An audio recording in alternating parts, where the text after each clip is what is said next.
Hello everyone and welcome to Life Begins at 20. My name is Mark and today we have episode 17 of Booster Pack Friday. For those new to this, what we're going to do is open up a pack of the newest set, which is Aether Revolt, and find out what pick one would be for us in a draft. If you enjoyed the video, do hit that thumbs up button. If you haven't already, hit that subscribe button for new videos every Tuesday and Friday. So let's get stuck into the pack. So after last week's pack, we got some pretty nice cards in there. Let's hope to see if we get ourselves a really nice pick one for us in this pack here. So we're going to start off with Aether Poisoner. So for 1 in the black, you've got a 1/1 with Death Touch, and that's pretty nice to have. When it enters the battlefield, you get 2 energy tokens and counters as well. And whenever it attacks, you can pay the 2 to create a 1/1 colorless servo artifact creature token as well. So you're getting yourself 2 power and 2 toughness worth of creature in 2 bodies there, and ones with Death Touch as well. And that's pretty handy to have. Next up we've got Aether Chaser, and this is a really nice card. I do like this. So for 1 and a red, you've got yourself a 2/1 with First Strike, so you can deal with that Aether Poisoner, for example, because of First Strike or anything else along those lines that's trying to try and block it. So this is a really strong card to have. Enters the battlefield, get 2 energy counters as well. Whenever it attacks, you can pay those 2 to create another servo, which is nice. So it's a 3/2s worth of power for 2 there, and 2/1 with First Strike. So that's a really nice card to have. Definitely one that I was looking for in my cube as well. Next up we've got Metallic Rebuke. So this is really nice here. For 2 and a blue with an improvised cost, so you can potentially get it as cheap as a blue by tapping 2 artifacts there. Counter target spell unless its controller pays 3. That's just a really solid card there. I do like that. Next we've got Renegade Map. So for 1 it enters the battlefield tapped, and then you can tap and sacrifice it, search your library for a basic land card, reveal it and put it into your hand, and then shuffle your library. So this is really nice to have as a revolt trigger if needs be for any of those kinds of decks. So that's fantastic there. Or you can just have it on the board up until the point where you need to get some extra mana, or you can just stay on there until you need that revolt trigger. And it can even help pay for improvised costs as well, so I do like that as a card. Next up we've got Bastion Inventor. So for 5 and a blue with Improvise again, which is really nice for this. It's a 4/4 with Hexproof, and that's pretty strong. I do like the fact it's got Hexproof on here. You could potentially get this out quite cheaply depending on how many servos and artifacts you've got there as well. So again, I quite like that just because you can get it out cheaper. Next up, we've got a nice piece of removal here with Cruel Finality. So for 2 and a black, target creature gets -2/-2 to the end of turn, and you get a Scry 1. I mean, it's quite expensive for the -2/-2 there. The Scry 1 is something of a little bit of a benefit, and in limited especially, there is nothing wrong with getting hold of as much removal as you can. Next up, we've got Ghirapur Osprey. So for 2 and a white, it's a flying 2/2. So it's a pretty decent enough card to have there. Definitely not going to be a first pick, but it's not the end of the world, that.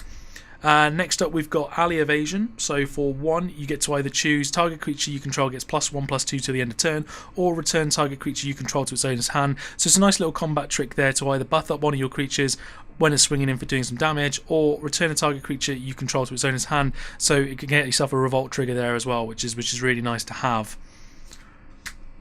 Next up we've got Scrounging Bandar, and I mean this has done some really nice work in those black-green token strategy style decks with Winding Constrictor. So for 1 and a green, it comes onto the battlefield with 2 +1/+1 counters on it. At the beginning of your upkeep, you may move any number of +1/+1 counters from Scrounging Bandar to another creature. I mean, that's really nice to have. If you can get Winding Constrictor out as well, it just means that you're going to be putting 2 +1/+1 counters on everything instead of 1. So that's again really nice to have.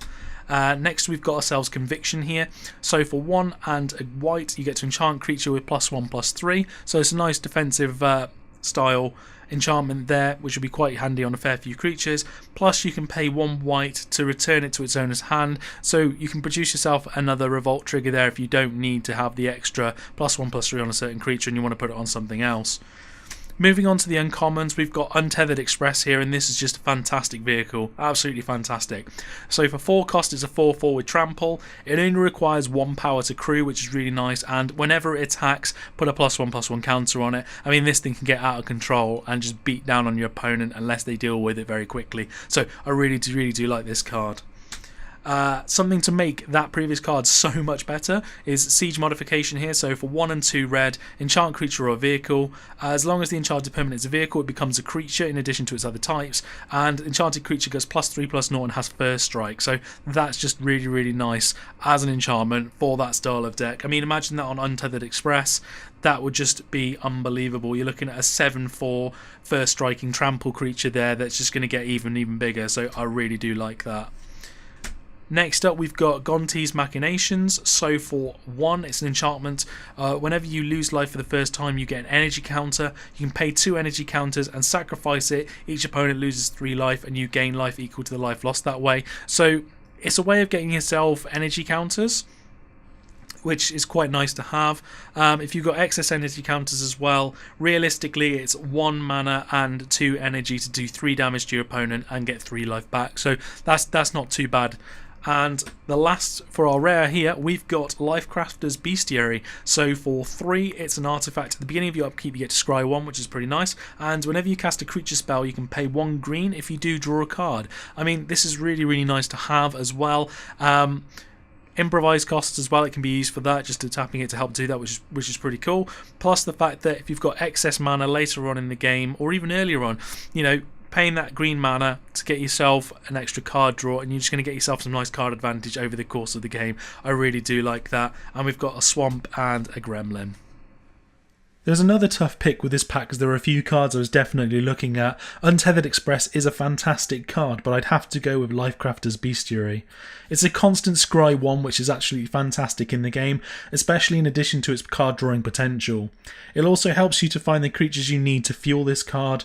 I personally wouldn't play this outside of a green deck, but in one it's phenomenal. You can utilise it to help with Improvise as well. Again, this is a pretty good pack with a few great choices. Do let me know in the comments section what you would have picked. If you enjoyed the video, please hit that thumbs up button and hit the subscribe button for new videos every Tuesday and Friday. Thank you all for watching, and I'll see you in the next video.